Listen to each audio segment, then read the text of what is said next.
Hello বন্ধুরা, welcome back to my channel. কেমন আছো তোমরা সবাই? আশা করছি তোমরা সবাই ভালো আছো, সুস্থ আছো। আজকে একটা নতুন ভিডিওতে তোমাদের সবাইকে অনেক অনেক স্বাগত। তো বন্ধুরা, আজকে আমি একটা কুকিং ভিডিও শেয়ার করব তোমাদের সাথে। তো ভিডিওটা আমি আজকে কিচেন থেকে শুরু করছি, যেহেতু কুকিং ভিডিও।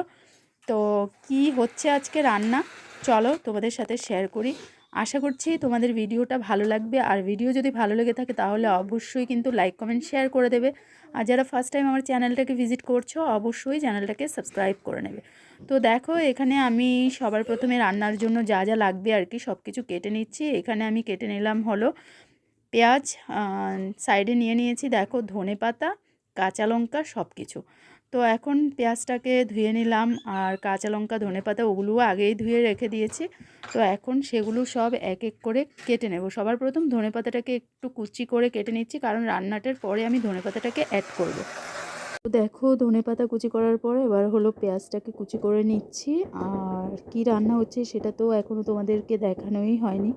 তো চলো আমি আগে এগুলো কেটে নিই, তারপর তোমাদের সাথে শেয়ার করছি।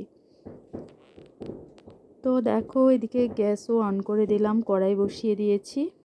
তো এদিকে দেখো, রান্নাটার জন্য আমি এদিকে একটু রসুন থেতো করে নিচ্ছি। রান্নাতে যা যা লাগবে সব কিছুই মোটামুটি রেডি করে নিয়েছি। আর কি রান্না হচ্ছে তোমাদেরকে এখনও দেখাতে পারিনি। তো চলো, রসুনটা থেতো আমার হয়ে গেছে, এবার রসুনটাকে নিয়ে নিচ্ছি। আর চলো তোমাদেরকে দেখিয়ে দিই এবার কি রান্না হচ্ছে। আজকে একটা রান্না তোমাদের সাথে শেয়ার করব।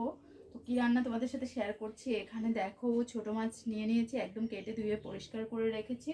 আর মাছটা আজকে রান্নার জন্য কি কি লাগছে তোমাদেরকে একটু দেখিয়ে দিই। এখানে ধনেপাতা, পেঁয়াজ কুচি, এখানে একটু থেতো করে নিয়েছি রসুন, কাঁচা লঙ্কা। খুবই ইজি আর সিম্পল এই রান্নাটা। এখানে দেখো কড়াই বসিয়ে দিলাম, কড়াইতে আমি অলরেডি তেল দিয়ে দিয়েছি। আর এখন মাছে দেখো সব কিছু একসাথে মিশিয়ে নেব। পেঁয়াজ কুচিটা সবার প্রথমে মেশাচ্ছি।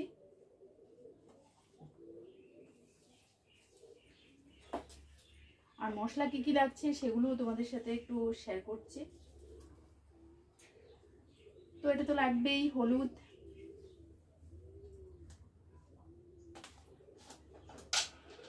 কমন জিনিস রান্নাতে। আর রান্নাটা কিন্তু খুবই কম সময়ের মধ্যেই রান্নাটা হয়ে যাবে। হলুদ অ্যাড করে দিলাম। এবার এটা আমি দিয়ে দেবো হলো একটু লঙ্কা গুঁড়ো,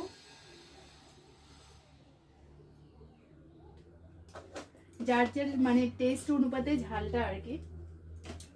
আর বন্ধুরা, জাস্ট স্নান সেরে এসেছি, তো চুলটা এখনো ভেজা। আর এখানে কড়াইতে এবার আমি দিয়ে দেবো হলো থেতো করে রাখা রসুনটা। দেখো এখানে থেতো করে নিয়েছি।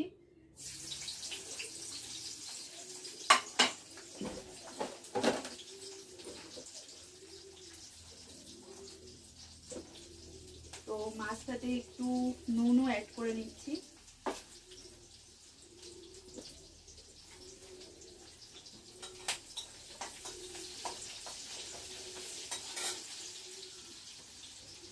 আর দেখো এখানে একটু কাঁচা সর্ষের তেল অ্যাড করে নিচ্ছি।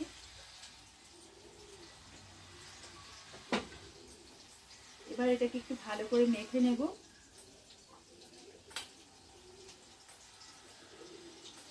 আর এই রান্নাতে কিন্তু আমি জিরেটা অ্যাড করিনি, জিরে ধনে কিছুই অ্যাড করিনি। তো দেখো ভালো করে একটু মেখে নিচ্ছি।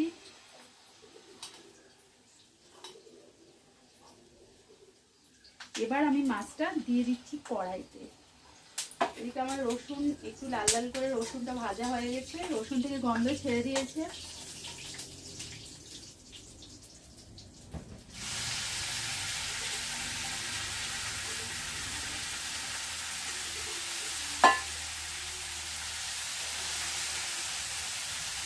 তো মাছ দিয়ে দিলাম এবার।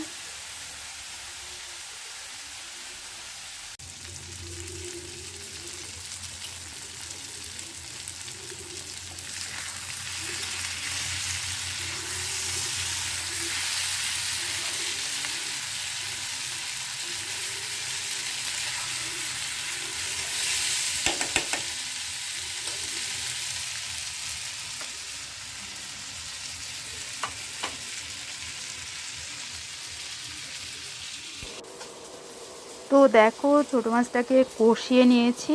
আর এবার এতে আমি একটু জল অ্যাড করে দিচ্ছি, কারণ মাছটাকে একটু হালকা ভেজা ভেজাভাবে রান্নাটা হচ্ছে আর কি।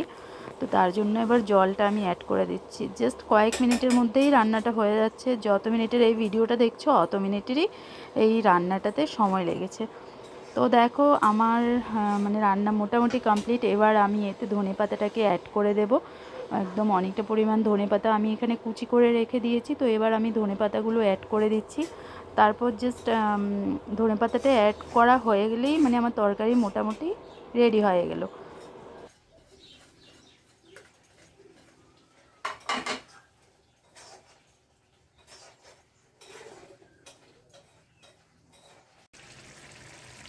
তো এই যে দেখো তরকারিটা গ্যাসটা মানে জাস্ট অফ করার আগে তোমাদেরকে একটু দেখালাম আমার রান্না এদিকে কমপ্লিট হয়ে গেছে। আর এখন আমরা কি করব বলো তো, এখন আমরা হলো গিয়ে খেতে বসবো। তো দুপুরের খাবার নিয়ে এখন আমি বসে পড়ছি। আর চলো ভিডিওটা আজকে এখানেই এন্ড করছি। আরেকটা নতুন ভিডিওতে আবার দেখা হবে, কথা হবে। ততক্ষণের জন্য টাটা।